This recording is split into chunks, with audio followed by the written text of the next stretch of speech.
Bonsoir donc à toutes et tous. Eh bien écoutez, on se retrouve à nouveau ce vendredi soir pour faire un nouveau point météo concernant l'évolution attendue pour cette journée de samedi. Parce qu'il y a quand même quelques modifications qui sont à apporter ce soir dans le point météo que j'ai fait hier. Alors déjà, la modification, elle vient de l'axe orageux, qui est pas tout à fait le même que ce que je vous avais dit hier ou avant-hier. Je sais plus quand est-ce que j'avais fait ce point météo.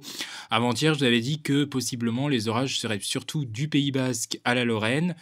Bah, finalement, oui, il y aura, un peu ces zones qui pourraient être concernées, mais bon, c'est vraiment entre le Toulousain, certainement, jusqu'à la Bourgogne, qu'on attend les orages les plus forts ce samedi. Voilà, en fait, on va avoir une situation qui évolue.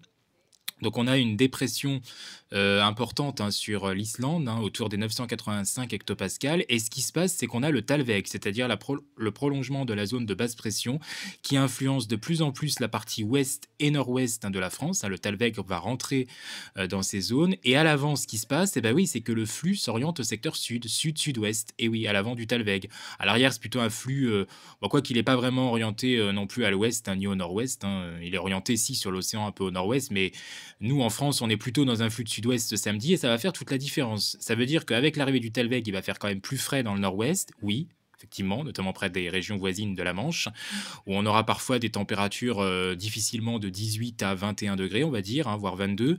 Mais à l'avant, il va faire chaud. Sur les deux tiers est et même central de la France et au sud, ce samedi, il va faire chaud. Il va faire plus chaud encore que ce vendredi. On aura des températures qui vont pouvoir atteindre facilement 30 à 35 degrés. Et du coup, l'air beaucoup plus frais qui va rentrer en contact avec l'air chaud. Donc sur les régions centrales, on sera à peu près comme ici chez moi autour de 25-26 sur ma région. Donc voilà, sur la Sarthe, ça sera à peu près compris entre 25 et 26. C'est pas frais. On est dans des températures qui sont même un peu au-dessus, il me semble, des normales pour une fin août. On est 1 degré au-dessus des normales, il me semble, parce que je devrais plutôt être autour de 24. Donc voilà, et donc ça va bien se réchauffer. Donc qui dit air chaud et dit air plus frais qui va rentrer en contact avec ce conflit, dit forcément des orages costauds. Mais c'est pas tout. Donc oui, il y aura des orages qui seront particulièrement forts du Midi toulousain à la Bourgogne. Attention, avec sans doute de fortes chutes de grêle, une activité de grêle, mais c'est surtout une activité venteuse qui sera la plus significative. C'est surtout le vent qu'on surveille ces orages. On aura des vents peut-être tempétueux, de 90 à 100, 110, pourquoi pas même isolément 120 à 130 km/h. On peut jamais être certain que ça ne pourrait pas excéder des valeurs de telles, avec de tels orages comme ça, même si ces orages ne seront pas forcément tous généralisés.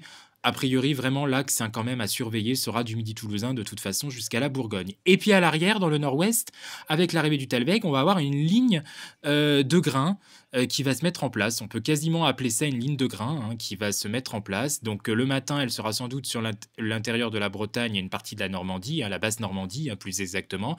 L'après-midi, cette ligne va se décaler plutôt des Pays de la Loire aux Hauts-de-France en passant par le bassin parisien. Et là aussi, on attend de très fortes rafales de vent localement sous cette ligne d'averse qui va pas durer longtemps. Elle sera assez brève parce qu'elle sera finalement assez étroite. Elle va passer rapidement, mais quand elle va passer, les vents risquent de se renforcer. On aura des rafales de 70 à 80 km/h, y compris dans les terres, et pourquoi pas même vers les Hauts-de-France et l'Île-de-France du 90. C'est possible que localement on monte à 90, voire 100 pour ce samedi après-midi. Donc ça sera quand même vraiment très agité, y compris sur le nord-ouest. Finalement, c'est l'agitation est même revue à la hausse sur ces régions parce que honnêtement, quand je vous avais fait le point avant-hier, bon, c'était vraiment un front très basique qui devait intéresser ces régions. Il ne devait pas y avoir de vent en plus réellement dessous. Mais là, le vent a fait que de monter dans chaque actualisation et ce soir, je me suis aperçu quand même qu'il fallait en parler de cette situation aussi, que c'était quand même nécessaire de refaire un point pour en parler. Et puis donc les orages surtout, et c'est ça aussi qui est vraiment à suivre ce samedi, du Midi toulousain au nord-est. Entre deux, donc finalement, entre la Gironde et la Lorraine, vous serez plus au sec, donc vous serez dans un temps plus calme. Il n'y aura pas grand-chose a priori à dire dans ces régions. Idem pour le sud-est, où le sud-est d'ailleurs va continuer à pas avoir de pluie, va continuer à avoir un temps chaud et sec, en règle générale. Voilà un peu ce qu'on a à dire pour cette journée de samedi. Donc, c'était un point tout simplement pour revenir sur cette situation. Puis on voit qu'après, petit à petit, de toute façon, une fois que le Talweg va passer, on commence à voir la hausse des pressions intervenir dès dimanche. Et à partir de là, a priori, il ne se passera plus rien, au moins pendant quelques jours. Mais voilà, pendant quelques jours peut-être, parce qu'en fin de semaine prochaine, il n'est pas impossible que des orages reviennent sur la France. Faudra voir, hein, c'est encore loin, hein, on ne peut pas trop être certain, et tous les modèles ne sont pas d'accord entre eux. Certains voient la persistance de l'anticyclone. En tout cas, une chose semble certaine, c'est que de toute façon, orage ou pas, il fera de plus en plus chaud la semaine prochaine. Cette dernière semaine du mois d'août sera beaucoup plus chaude que ce qu'on a connu, hein, initialement. Donc ça, c'est quand même la mauvaise chose, hein, finalement. La mauvaise nouvelle, hein, de cette situation, c'est que de toute façon, on semble quand même s'orienter, quoi qu'il en soit, que ce soit humide ou sec, vers un flux de sud-sud-ouest assez chaud.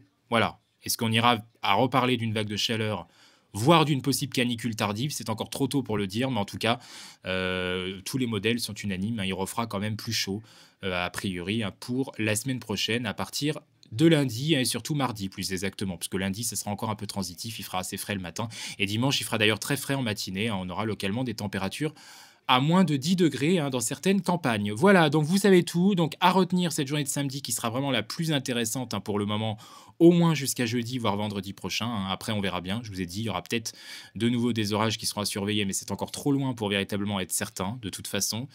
Et puis voilà, et puis de toute façon, ça n'atténuerait pas forcément la chaleur, hein, il continuera à faire chaud même à l'arrière de ces orages, hein. Peut-être une très légère baisse, mais moi je vois pas pour l'instant de baisse significative, hein, peut-être même pour le début septembre d'ailleurs. Donc, on se focalise surtout pour samedi, hein, pour le moment, hein, c'est la journée la plus intéressante avec ce coup de vent et ces fortes averses dans le nord-ouest et ces orages carrément, hein, parfois grêligènes et surtout très venteux qui seront aussi présents. Mais là, ce seront vraiment des orages, donc pour le coup, entre le midi toulousain et la Bourgogne-Franche-Comté. Vous savez tout. Bonne soirée donc et merci d'avoir suivi cette réactualisation. À bientôt, suivant ce qui se passera, hein, donc maintenant au niveau météo, hein. Je ne pense pas refaire vraiment de points d'ici au moins la fin de semaine prochaine. Il faudra voir si une nouvelle dégradation pourrait se confirmer d'ici là. Bonne soirée.